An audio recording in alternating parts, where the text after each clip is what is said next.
Terrarian in the Dungeon, Chapter 81, Fan Fiction, by Azazyel. Please like and subscribe to this YouTube channel for listening and patreon.com/Azazyel to read all of his stories. When I asked Freya to get rid of Ishtar, I had zero idea this event would explode into an incident that would shake Orario to its foundations. Ishtar's connection to Evilus was in full swing as, from alleys and tunnels into Orario's sewer, Evilus members clad in white cloaks poured out and slaughtered everyone that wasn't wearing a white cloak. Within the red light district there was a great number of adventurers blessed by a fauna that gave them strength above their civilian kin, but in the end, for the most part, the level 1s and even level 2s were ground down by the white cloak psychopaths of Evilus who were brainwashed into only killing those that stood in their ways. I could only hear the screams of the civilians and adventurers that were unlucky to survive being mauled by the Evilus members who were armed with cheap weapons, to say nothing of the people who were grievously wounded by the Evilus members with alchemical bombs strapped to themselves. Get out of the way, damn it. I snarled as I cut down any Evilus member I came across as I searched through the whorehouses for Heroheim. I truly regretted telling Freya to flip the switch as it were, as I had damn clue where the Renard Harem was. While I was coming out of a whorehouse I cleared out, I heard someone scream from above me, and as I looked up I saw an Evilus member get kicked off the roof of the 4-story building I cleared and then collide with the ground to the right of me with a sickening crack as his neck and back probably broke, and then I looked back up and saw a thin silhouette with the person wearing what looked to be a white shirt and a green parka or something wrapped around her with a hood over her head. Real? I muttered, wondering if the other girls within the hostess were out and about as I took in the form of the only person I knew that would go into combat with bloomers of all things, leaving their legs bare. So I just nodded to her and went next door to the next large whorehouse to clear it of Evilus and to try to find Heroheim.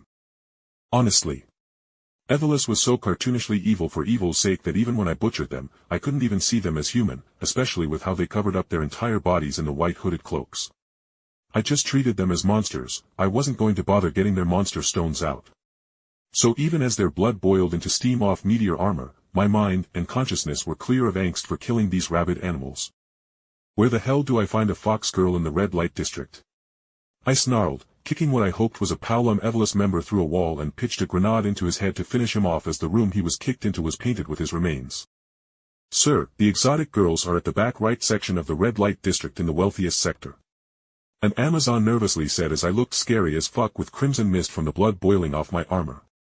I smiled at the Amazon, who paled at my helmeted visage swinging to her.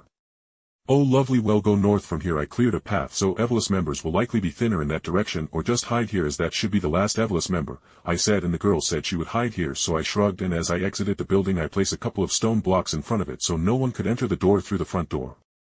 Jake, what the hell are you doing here?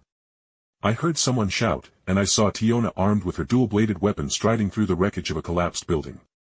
I shrugged in answer to her question. I am here to aggressively adopt a fox, but I just need to find her, I said before smiling. She is supposed to be at the core of the red light district, and those Evilus pukes will probably be super concentrated there. Wanna come to help me clear it out? I asked, and Tiona wore a bloodthirsty grin as she nodded. Oh yeah, that would be awesome.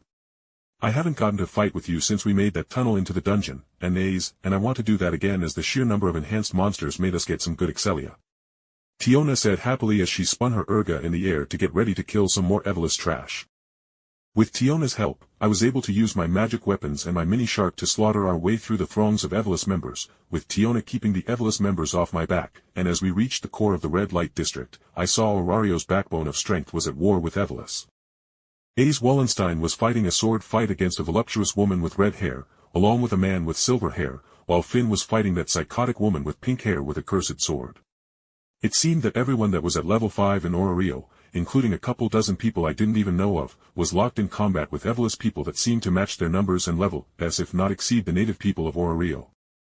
Azu, I am coming. Tiona yelled as she cratered the ground she was standing on with the force she used to leap across the alleyway we used to enter the central area of the red light district, not far from Ishtar's tower. I took one view of the battle that was shattering buildings with all those high-level adventures, and shook my head. Nope, fuck that, I said primly as I spun on my heel and kept on my way towards the right side of the red light district in search of my fox girl. 5 minutes later I was laying limp on the ground after one of the Evilus members caught me by surprise when they had a short chant of suicide magic to go along with their alchemical bombs, so my armor rating got destroyed, but either way, I killed the Evilus member and prevented them from killing the people that were hiding in this whorehouse, but as I dissipated my helmet into my inventory and took out a health potion to mend up my ribs, I had the potion stolen out of my hands by a smooth and thin hand. Sir, your ribs are in terrible condition, and I heard them break when you landed, so don't move, please. I heard a gentle woman's voice speak and I looked up painfully as the woman carefully brought the potion in her hands to my mouth. I choked on the mushroom-tasting potion as blonde hair trailed over my face with fox ears and green eyes looking down at me as Haruhime Sanjino gave me a lap pillow to help me drink the potion after saving her life from a suicide bomber. Is it wrong to fall in love with a fox girl priestess after saving her life, and her nursing you back to health? I thought jokingly to mentally push down the pain of my ribs unfucking themselves and healing with the potion so I could sit up with a groan. Hey. You are a slave, aren't you? I said, frowning as I looked at the adamantine collar around her neck. Granted, Orario had outlawed slavery, but outlawing things in this city with petulant and evil gods was never a guaranteed thing. I knew I couldn't just say, "Hey Haruhime, you are the best waifu in the world, please come with me so I can take advantage of your cheats and do my best to seduce you." No, I needed to play dumb to her circumstances, though it was a bit scummy, though it was undoubtedly for the best for her.